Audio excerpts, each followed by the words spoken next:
So, this is our series, part of our Standing in the Rubble series. We're looking at spiritual disciplines, spiritual formation, how we understand, how we forge, practice spiritual disciplines in light of this new landscape, to step in and prepare ourselves, to prepare our hearts for the new. Today, I'm joined by Mike Andrea. Guy, welcome, Mike. We became friends through wildfires. That's where we connected. That's where we got to know each other a little bit. Mike is the driving force behind making wildfires happen. Seems to me that Pete, some others maybe have a lot of ideas, and it tends to be Mike that brings them into reality and ends up with lots of tents on a field and lots of generators running and lots of teams making things happen. And the driving force behind wildfires, but also leader of Glow Generation Church, and like I say, really inspiring character, and someone who I have seen and observed just exude generosity and a real heart to serve, and fabulous at raising people up in service. So welcome, Mike. Thanks for joining us today. So good to be with you. And I could say very similar things about you. Doing what you do is remarkable. But yeah, such a joy to be here with you. Yeah, thank you. So how, obviously I want to get on to the whole spiritual formation stuff and generosity and serving. But before we dive into that, maybe, how's lockdown been for you, personally and as a church? Well, I think personally and as a church, they were quite combined, because we had a lot of foresight anyway of what was coming because of managing 24/7 prayer. And so when lockdown arrived, it wasn't kind of, we weren't taken by surprise. But I think that week when the announcement was made, I think everyone was like, crikey, what do we do now? Even though we'd kind of had plans and thoughts and were already implementing things. But you know, I'm suddenly driving my daughter back from university and she's like, I'll be back in a few weeks. I'm thinking, no, you won't. And my son like thinking, brilliant, I've finished school forever and they're going to bump my exams. And I'm like, silver lining. And then just this reality of like, actually, whether it's the local church or the communities around the world, the community and friendships of wildfires, we're suddenly being thrust into a moment that we probably talked a lot about, but never thought we'd have to manage. And for me, I had to make a decision in my heart. I was like, I'm either going to believe God in this and believe that everything that he's spoken over us as a family, over us as a church, over us as a movement, that either stands or it doesn't. And I chose for it to stand. I was like, he said promises in mind of all this stuff. So that's the way that we're going to live, lead and lean into. And then obviously suddenly being thrust into doing church online, we decided to stay live. And that was suddenly very different. That my nature of leading is to release everybody else. And suddenly every week it's me and Stella from the view of our bedroom, not the bed, but we have this stunning view of the town. And Hope, my daughter, running production in the next room, and some tech guys on the phone leading us through. It was like suddenly thrown to the polar opposite of what I kind of nurtured in my leadership style to do. But the whole time I just thought, this is a moment, it's going to last quite a while, but what God has spoken over the church, over the family, over the movement has not changed. So therefore I'm going to live and lead accordingly within the parameters of what COVID would allow. And that was kind of like the moment. I live by the sea, Adam, so I'm not going to lie to you, it could have been worse. I mean, I've walked my dog on the beach every day. The weather's been amazing, all of that. So I'm like, I count the small blessings in it, but what I realise is actually the thing I've anchored into is the promises of God over us, and just not veered away from that. Yeah, amazing. And I think that holding on to those promises, I think when the storm comes, having those things that, you know, God's spoken this over my life, God gave me this promise, God, you know, had this prophetic word or had this sense, I think it's important to have those. It's important to have those moments, but then it's important to trust in those moments, isn't it? I think particularly to kind of go, look, God said this, so I'm going to believe it, because in a world where trust is gone, you trust in the God who is trustworthy, I think. So, yeah, I think that's really important. But then for you as a church, because obviously we talked about going online, but what about all the community stuff? Because similar to us, you've been involved a little bit in the community. Yeah, I think my words were when I walked into I mean, we've got 40,000 square foot of warehouse, an access point of 3 towns that behaves like a city. And my line to the team was like, this is why we're here. And it was like, work out what has to and can convert to digital means. So counselling hubs, education cycles, the clothing banks, how could you get resources online? Also aware of obviously data poverty of those that aren't online. Though it's very rare that you see a rough sleeper without a smartphone nowadays. So like, I kind of thank God for that, you know. But this thing of like, whatever can go digital, make it digital, and whatever the cost, we have to do this. And so we treated every cost like it was just an essential piece of the kingdom. And see, questions would come up quickly. Do we have the money? I'm like, well, if we haven't, I just know that God will provide it. We need to position ourselves for the service of the poor, and whatever the word poor means across all classes of society. And then the venue itself converted over to an emergency government hub, similar to what you guys are. And we were getting the lists that no one else gets. And we were getting the requests from central and local government that no one else could kind of resolve. It was like, if you could engage with this issue or this area, what would you do? Ranging from medicine distribution through to like connecting with the most vulnerable and isolated, to dealing with food distribution and such like. And we just made a decision, well, we're going to say yes to this, but always, even before any of this, we would always say, if we're going to do something, what would it look like if Glow did it? I used to work for Virgin many, many years ago. And so the thing that I love about Virgin and the Branson Group is their permanent emphasis on the customer. And in the early years, it was really strong. And then also their emphasis on their staff. And so the thing was like, you know, if Virgin did it, what would it look like? A bit like the Carlsberg advert as well, you know.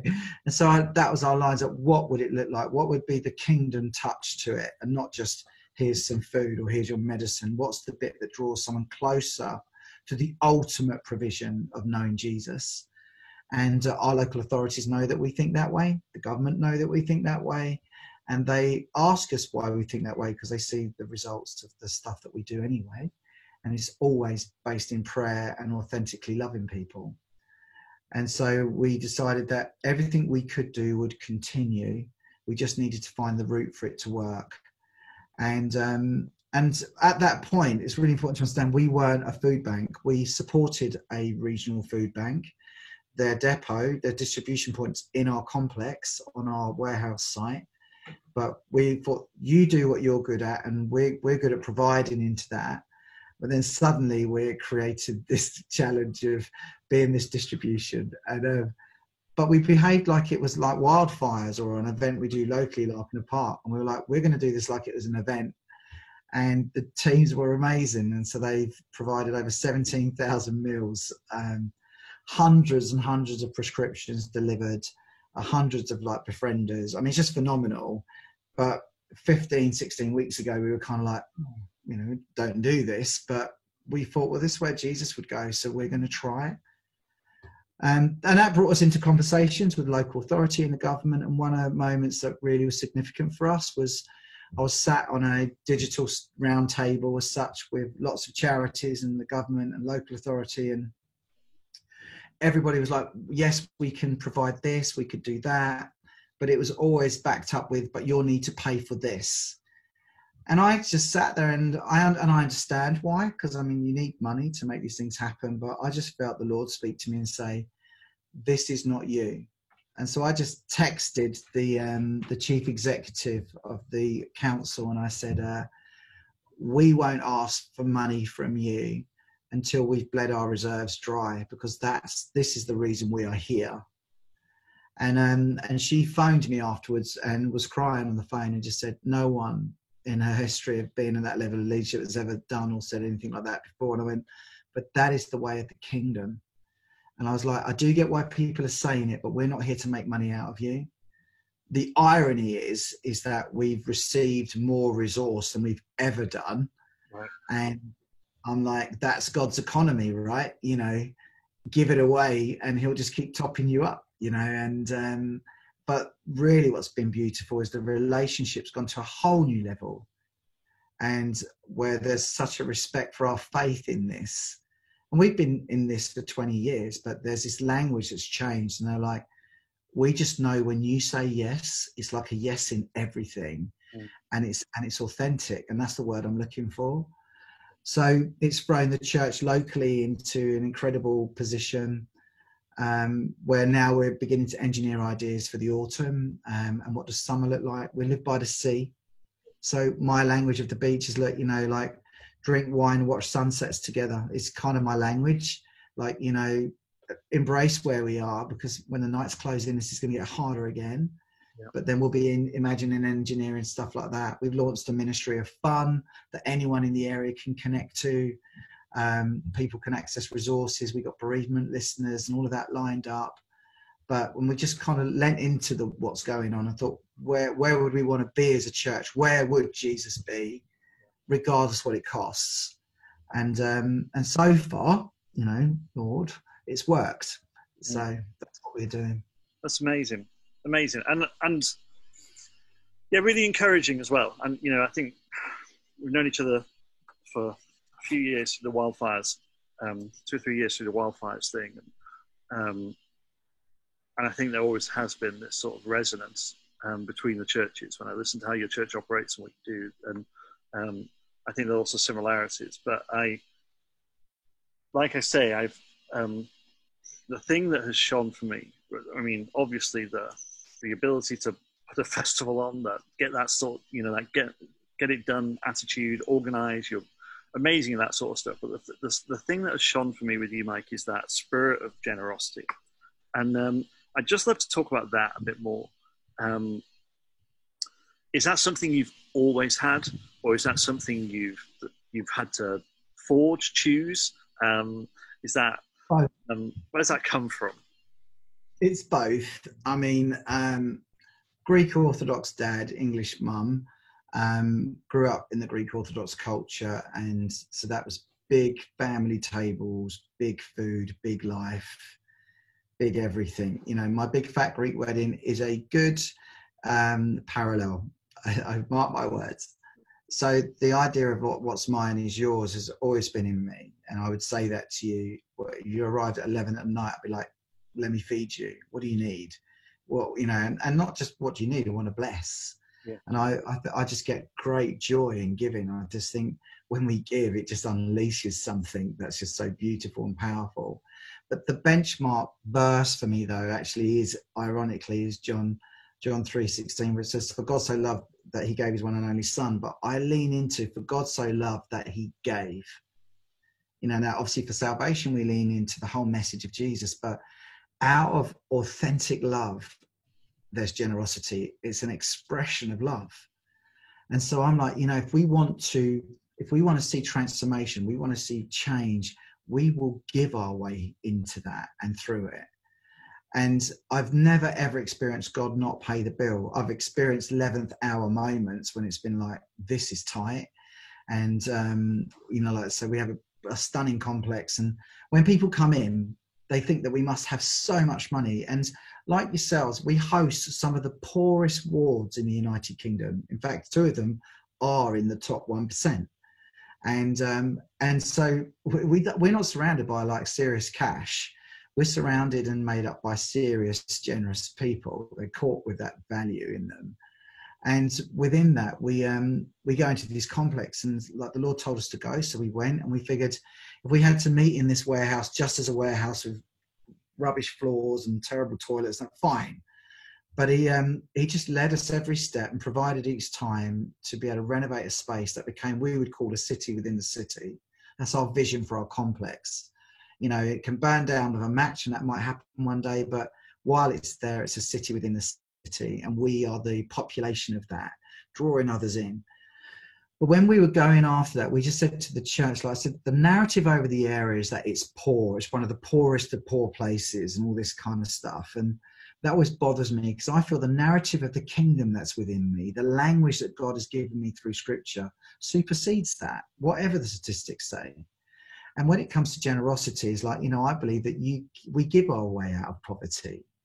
I'm like, we're never not going to have the poor with us, because Jesus said that, but we can change the narrative of thousands of lives by being generous. And it's not just money, it's people, it's thought, it's attitude, it's cars, it's spare rooms. It's, I was aware of the guys in Manenberg, where when lockdown began, they invited some drug addicts and prostitutes into their home to live with them through lockdown. And their attitude was 12, 14 weeks of like hardcore discipleship from darkness into light. I'm like, that's generous, What is it we can do? And so that's kind of like come partly out of my Greek culture, is what's the table that we lay.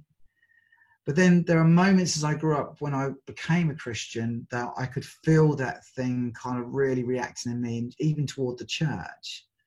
When we started the youth and community work that we do, it was in reaction, if not rebellion, to the church, because there was all these buildings, 50 of them in an area, and no one opened them up to the broken on the street. It was just like, we're going to do a good little youth group. So I'd go and borrow buildings and fill it up with all the naughty ones. And of course, naughty things happened, but we then saw a phenomenal move of God amongst these young people, and hundreds of them got saved. Many of them now leading churches and organisations. We just took what we had, we applied it, and we borrowed what we didn't, and the Lord grew it. One story for you personally is, I remember I used to have to borrow people's cars. And the deal, when you borrow a car, you give it back with the same fuel and all that. But I made a decision that I'd always give double back. So I remember driving back one night from somewhere I'd borrowed a car for, and as I came towards home, I was looking at the fuel and it was really low. And I just felt like the enemy and me kind of go, just put a tenner in it. And I was like, for that one whisper, I was like, right, I'm filling it up. And every time I've just reacted when I've had that whisper of like, do less. I'm like, well, I'm going to do double at least of what that's going on inside of me. And that's been our attitude. Even in COVID, I've just figured I would rather lose my salary and feed the poor than not feed the poor and just keep everything working fine. It's as simple as it gets. And so it's been both. I love that. And it fits, it's one of the things that it fits, I think, with some of the stuff we've been talking about as a church over the last few years, really. When we talk about giving, we talk about giving as the antidote to not enough. So if every time you feel like you haven't got enough, then our response should be to give. And I think that's a biblical principle. As the Israelites came out of slavery, out of this culture of not enough, which had been embedded in them for 400 years. God says, well, okay, now give. Tithe, give 10%, but also give the first fruits. So giving should be a habit, but it should be an instinct as well, which touches on what you were touching on there. Like giving as an instinct is just a profound way of forming our character, I think, of forging our spiritual character, our spiritual depth, because we, as we receive anything, our instinct should be to give away. And to bless, to do the over and above, to do. I love that story. And then the third way is when God says, and then consider the poor. So on top of giving as a habit, on top of giving as an instinct with your first fruits, also consider the poor. So giving as a perspective. And again, you touched on that in well, it's more important for me that the poor are fed and because we live in a world that's always telling us to look at, telling us to look at those who have, there's these statistics, aren't there? We're all 20% away from having enough. However much you've got, you're 20% away. Actually considering looking the other way is a profound shift in our character. So, and everything you've just said fits into that. And so really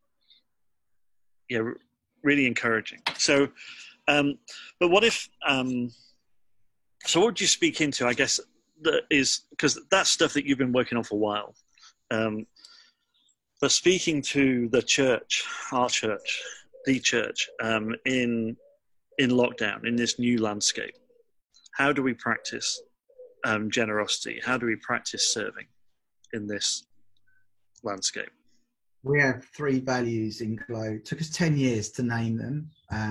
The first 10 years we had every strap line under the sun. It changed every year. And then on our 10th anniversary, we were like, worship, community, generosity. That's what we are. Right. And so we addressed all 3 of those headlines as we entered into COVID very clearly. Stayed orientated around the promises of God over us. But when it came to generosity, I just found myself kind of, I don't know if it was prophetic, but there was an anointing on it as I said it. And I went, let's not give up on giving. And I just, as I said it, you could kind of just feel it reverberate everywhere of like, this is not a negotiable thing. And not to survive, not to keep the church rent paid and anything like that. It's like, this is crucial right now, spiritually. And I think that one of the biggest weapons that we wield is that if we're going to love well, we're going to have to be generous with it. And the enemy, you know, at the beginning of COVID, like society's natural reaction is to also rise up in a positive way. We're all going to pull together. Let's get through this together. And everybody's doing it. But now you'll find statistically that national generosity is reducing now. It's simmering down. People are getting nervous, or they want to have more beer money, and we are going to go on that holiday, as nuts as I think you would be if you're going to right now, abroad anyway. But so the world's response is already tapering off, and this is the moment where the church really stands firm. And so as I actually knowing that we were going to do this, I was sort of thinking about you guys and thinking, Lord, give me a word for you. And I was taken back to the widow and the olive oil and the jars being continually filled. And it was like Elijah or Elisha, so they're in famine, and there isn't enough to go around. And as the prophet arrives, she's like, you know, we're doomed. This is all going wrong. And his response is, he gives her a word to begin to pour the oil. And she pours enough oil to sell at market and to survive the famine.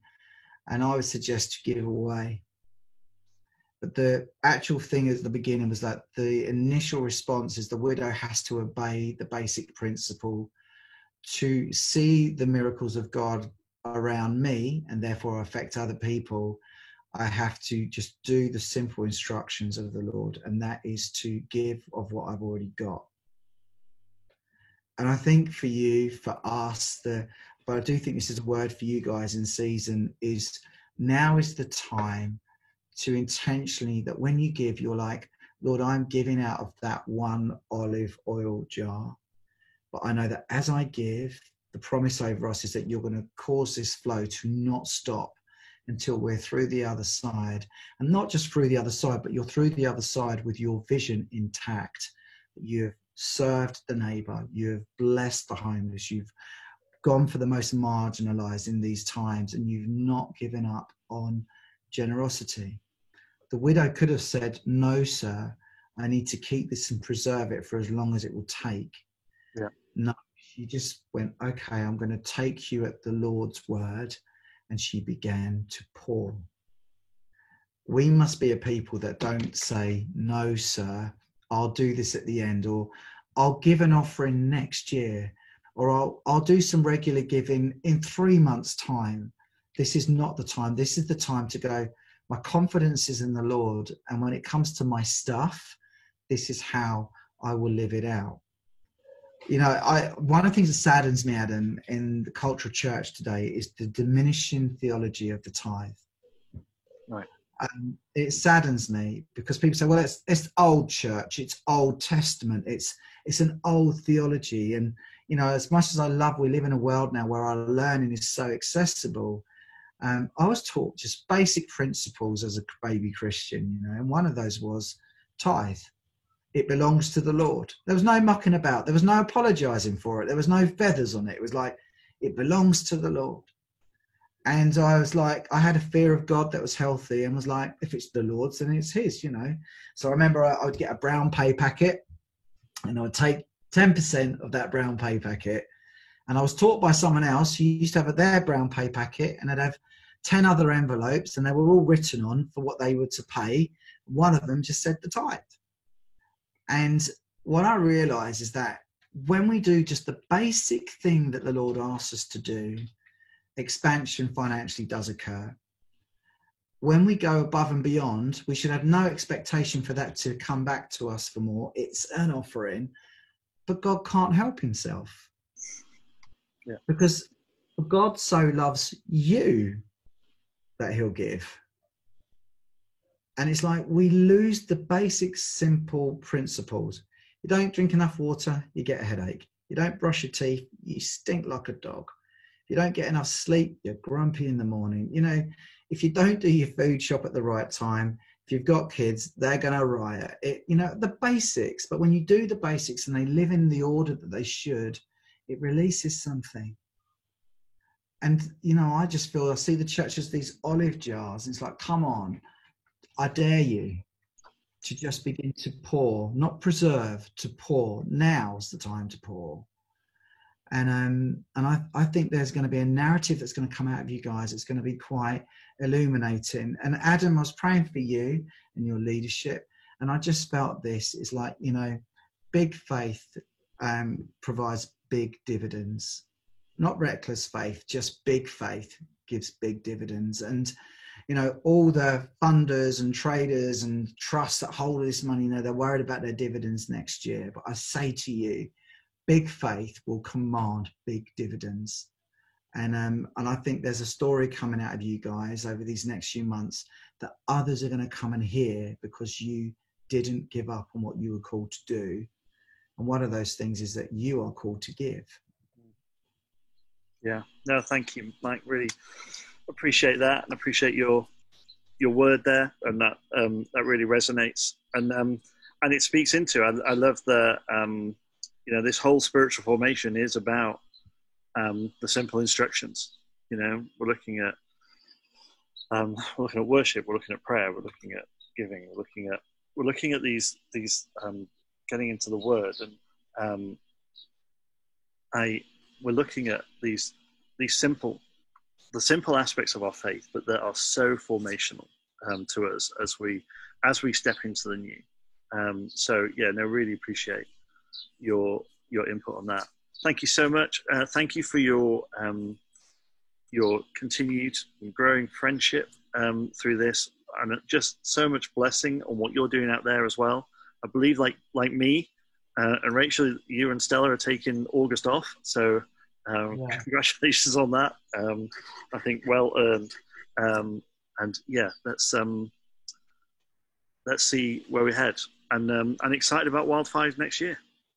Yeah, and you know, just want to say to you all, you know, when the Bible talks about fasting and feasting, so maybe this year is like the mother of all fasts.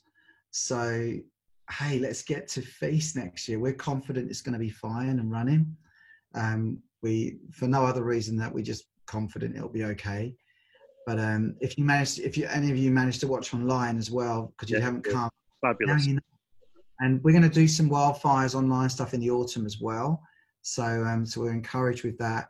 But let's come together next year and feast together, and actually look at what the Lord has done amongst us. And we're praying for revival. I do feel this is part of the perceptive moment of revival. Some of these things we're lamenting, we're praying, we're turning our hearts in new ways. Stuff's happening. It's very exciting. Yeah. Thanks so much, Mike. Really appreciate that.